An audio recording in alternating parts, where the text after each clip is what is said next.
मुंबई की निर्भया को जल्द से जल्द इंसाफ दिला देना, नहीं तो चुनाव में जनता आपको इतने थप्पड़ मारेगी कि आप लोग कहीं मुंह दिखाने लायक नहीं रहोगे।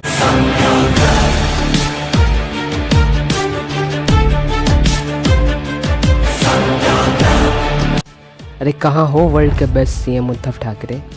जिंदा हो मुख्यमंत्री साहेब? अगर जिंदा हो तो शायद बहरे हो गए हो, इसलिए तो आपको सुनाई नहीं दे रहा महाराष्ट्र में जो हो रहा है। बहरे हो चुके हो तभी तो आपको सुनाई नहीं दे रही उस 32 साल की महिला की चीखें जब उसके अंदर कोई रॉड डाल रहा था, जब उसके साथ बलात्कार हो रहा था, जब वो दर्द से चिल्ला रही थी।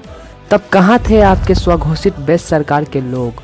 कहाँ थी आपकी पुलिस? कहाँ थे आप? शर्म आता है या नहीं आपको उद्धव ठाकरे? आपके नाक के नीचे मुंबई जैसे शहर में एक महिला के साथ खुलेआम बलात्कार हो जाता है और आप लोग कहते हैं कि पुलिस हर जगह नहीं हो सकती। तो पुलिस क्या करती है आपकी? अंबानी को डराकर वसूली करती है? किसी महिला को चुप करवाने के लिए उसके घर पर बुलडोजर चलवाती है? पालघर में साधु को मरवाती है? या किसी एंकर को बेवजह घर से उठाकर जेल में डाल देती है? बेस्ट सीएम उद्धव ठाकरे, अगर आपको सरकार चलानी नहीं आ रही तो इस्तीफा क्यों नहीं दे देते आप? वैसे बंदर के हाथ में नारियल वाली बात आप पर बिल्कुल फिट बैठती है। बहरहाल उद्धव ठाकरे जी, जिस राह पर आप निकल पड़े हो उसकी मंजिल अंधकार है। आप और आपकी पार्टी उसी की ओर निकल चुके हो। आपके पिताजी बाला साहब ठाकरे बोला करते थे कि हिजड़े झुकते हैं कांग्रेस के सामने। आपने उनकी बात को सच तो साबित कर ही दिया है झुककर, पर आपको झुकने बोला गया था भाई, आप तो लेट ही गए।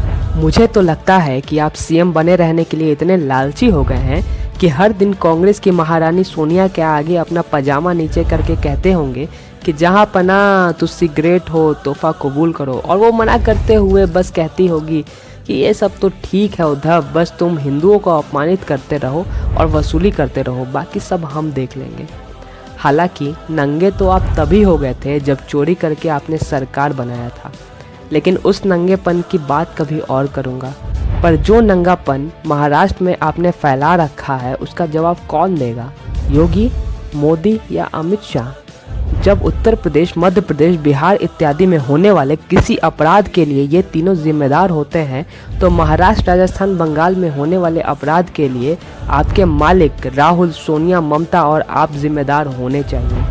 और आखिर में उद्धव ठाकरे, राजनीतिक एजेंडे की वजह से आपने सुशांत को तो इंसाफ नहीं दिया और ना ही पालघर के साधुओं को, पर कम से कम मुंबई की निर्भया को जल्द से जल्द इंसाफ दिला देना, क्योंकि मैं जानता हूं कि आपकी सरकार अपनी आखिरी सांसें ले रही है।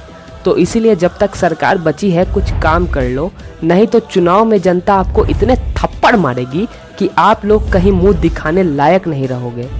धन्यवाद। जय हिंद।